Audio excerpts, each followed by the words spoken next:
I know her story. I know what she's gone through. If you don't know Sage's story, you can Google what's gone on with ESPN. I don't want to dive deep into all of that stuff because she's done that interview. She's talked about it a bunch.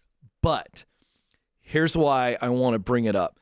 You're doing great. You're at the top of your game, hosting the NBA Finals. I mean, you're a player. Everybody knows that you're legit. You make some personal comments, which everybody does. You didn't go out of bounds. You didn't do anything. And all of a sudden, you get attacked internally. And so what was maybe a dream job at some point becomes very toxic for you. And this is where this connects to our audience. Yeah. I talk a lot about the confusion that happens in our head and heart when we're doing the right thing, the thing we were born to do, that God created us to do. And yet it's not in the right place. I've counseled 7,000 callers on the air, and a lot of them have been in this situation that you lived. Right thing, wrong place. How confusing is that? So confusing. Like, what does that do? And it was very gradual. Yeah. Through years of a comment here, a tweet there, and I would get crushed. Right. And then, bosses saying, "Hey, I'm watching what you're liking on Twitter." And they babysit. Everyone's watching everything that you do. Right. And I was like, I was very careful. I mean, I knew what I was liking and not liking. You knew what you were doing. And but I mean, I go back 6-7 years ago. Right. Some of the comments from bosses and leaders and just how I would get crushed and all the name calling and all that from social media, and they would stay silent. But if others who had different opinions got crushed, they would release statements right. and in support or defense of that person. So then what happens is you just stop. You're like, never mind. I'll just stay quiet. Right. And I did that and did it. For a long time. For a very long time. Did you feel lonely? Oh my gosh. I think that's a word that I try not to say because it tends to make me get choked up. But yes.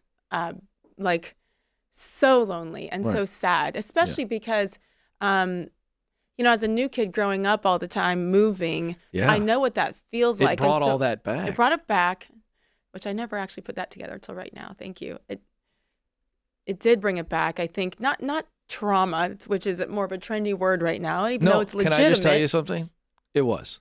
You need to be okay realizing that. Yeah, I think so. But I also... My therapist friends would tell me that. Yes. I know that I need to go deeper there at some point. But because I always felt lonely and different, right. I wanted to make sure that anyone else, and especially young women who came to ESPN, my age, whatever, but if you're new, that they didn't feel the way I did when I started there. Right. When I started there, my kids were 11 months old, 2 and 4. They're now 17, 19, and 21. It's bananas. And so I was a young mother on this crazy national stage and then was so alone. Right. The women there were not welcoming at all. Right. It was very clear. Right. And I just thought, I don't want others to feel this way. So then I would go out of my way to welcome them if you need anything and, come over for dinner. Very few would take me up on it. And that's okay. But I just know that... No, it's not. And here's what I want to point out. I don't know their why, though, because I don't think that sometimes there's maybe legitimate reasons as to why. But all I know is that I couldn't control that.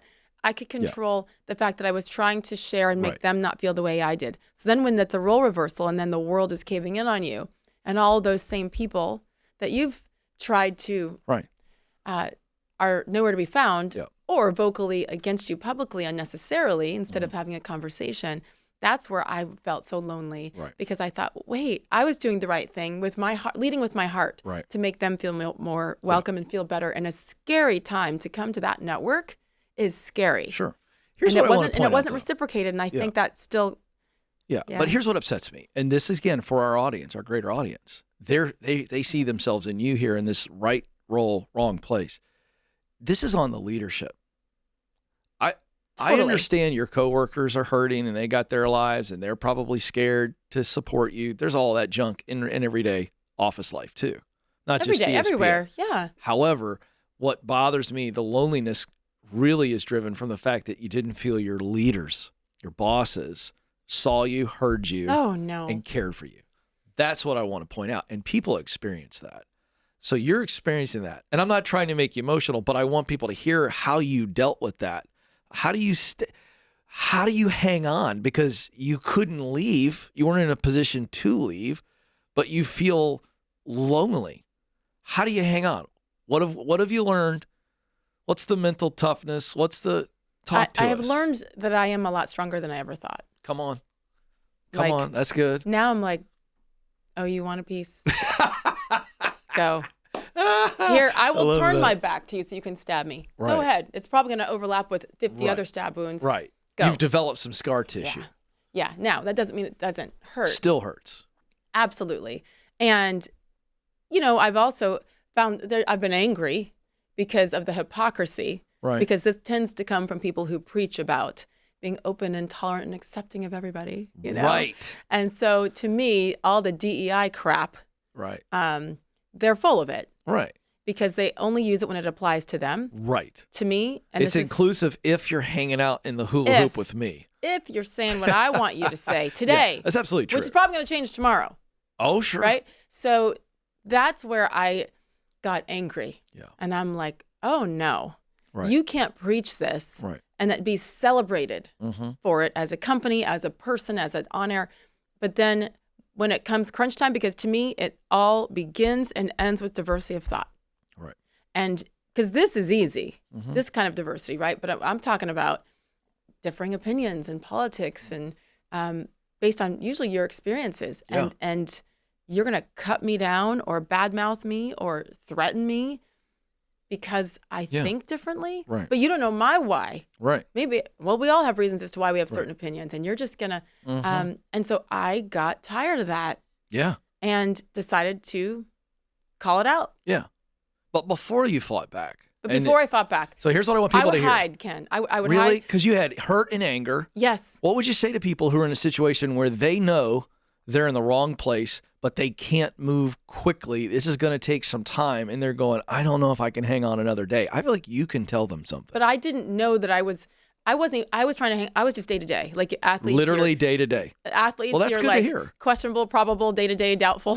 So you're psyching yourself up every night, every morning. Every time, because I was in terrible work situations. Right. In particular, during my NBA countdown years, and just zero leadership, zero accountability. Literally heartbreaking. Many of them acknowledged it later too, not in a friendly way or anything, but how could you not? And here's the thing. I was the sole wage earner. My husband at the time was a stay-at-home dad. I had those 3 little kids. He was incredible in that way. And if I don't push through, we're going to be on the street. That's right. So I had no choice. Yeah, that's And tough. I loved the dream and sports. I loved what I was doing, even if it was bad leadership and all that. So I had no choice. Would the pain go away when the lights came on and the mic was turned on? That's what I want people to hear. That got you through it, a lot of it. I learned to become really good at compartmentalizing. Yeah. Which can be good and bad. Yes. Because then you can do it too much. Yeah. Only for a season. Yes. And good on you. Takes a toll. You finally said and enough's I did it enough. for years. How many years would you say it was like that? Started in 2013. Wow. Yeah. And for people who aren't sports fans or paying attention, I mean, she just settled just a month ago or a few weeks ago. So that was a long journey, 10 years of going, ugh. And I didn't realize until recently how much of a toll it's taken. Well, that's what I want to talk about. Yeah. What is it like on the other side? There's just been so much fear throughout the process. And then I remember though, and then I was going through a divorce. Right. Along with this other stuff and COVID and all other things, right? Right. So I remember getting texts from, an attorney in a commercial break about the divorce while I'm getting ready to interview Aaron Judge live, Oh my gosh. Talk about confusion. Talk about compartmentalizing. Yeah, that's right. It's the only way you get through I was really good. But I knew that despite all the crap going on around me at work, forget about personal, which is a big deal. It's the most important one. Right. But at work, when I was on that desk with Matt Berry in particular, the best co-host I ever had in almost 17 years at ESPN. Love it. A true teammate, which is all I want in life at work is teammates, for goodness sake. Is it that hard? Apparently it is. Yeah. And I loved what I was doing. I loved telling stories. I loved doing highlights. I loved the adrenaline that came with it. I love the pressure. Yeah. And so I was able to put it all back here, maybe for just a 12-minute segment, check my phone again. Oh, everybody's alive, mad, fine, keep going. Right. 2 hours live every day. It's a lot, live national TV every day. So I just was so afraid to stop and slow down. Yeah. And the best part about that time is my faith. Yeah. I had to go all in. Yeah. And I hadn't ever had to. Yes, isn't that true? And between that and my parents. But there was still the loneliness, the fear, the pressure of having to support everybody financially and emotionally in every way as well.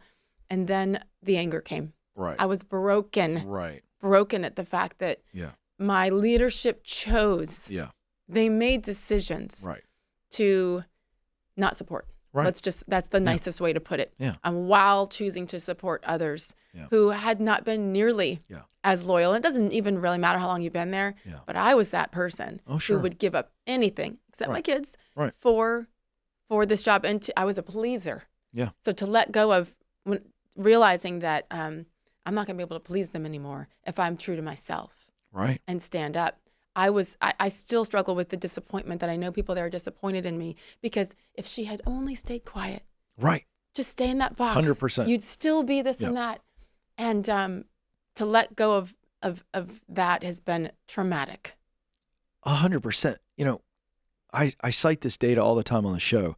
One of the top 10 regrets of the dying, as related by a hospice nurse who wrote a best-selling book on this, is I regret that I didn't live a life true to who I am. Yes. Now, this is not this gobbledygook, snowflake, my truth, your truth. That's not what they're talking about. They're saying that they have tremendous regret that they did not do what they wanted to do. That's what they're saying. And you did. So here's what I want to stay here because the dream became a nightmare. You lived in the nightmare for years because you had to. Now, you're on the other side of that, and it's fresh. Raw. Talk to us. You did the right thing, yes? Yes. 100%. I know that. Mm-hmm. But now your future's wide open. I'm sad, though. Without a doubt.